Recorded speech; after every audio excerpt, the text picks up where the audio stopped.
جور با چشماش بهم نگاه میکرد انگار دوستم داشت.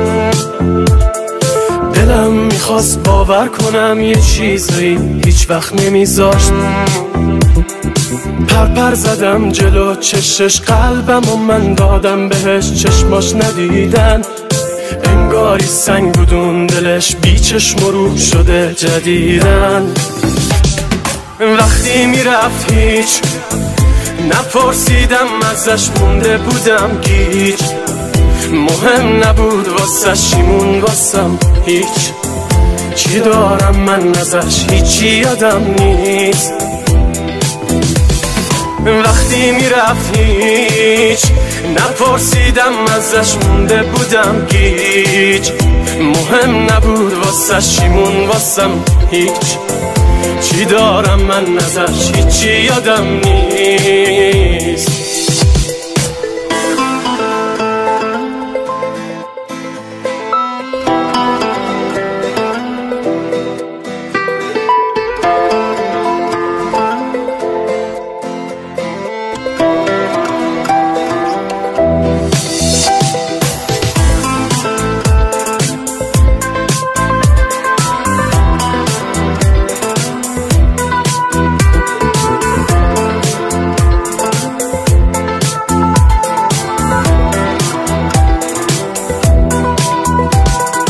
یه کاری کرده همیشه بمونه یاد من. لعنت به روزی که افتاد چشاش به چشم من. بدکاری کرده بدکاری کرده.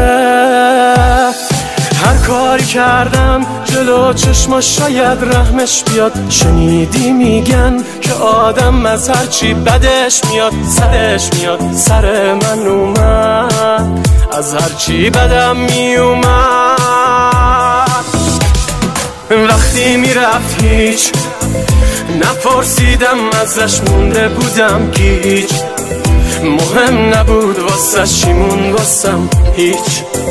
چی دارم من ازش هیچی یادم نیست. وقتی میرفت هیچ نپرسیدم ازش مونده بودم گیج. مهم نبود واسه شیمون واسم هیچ.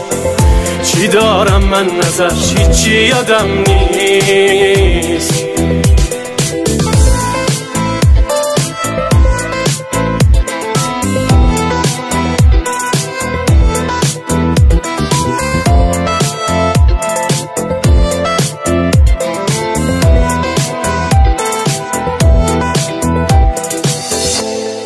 نعیم روشان، میلاد ترابی.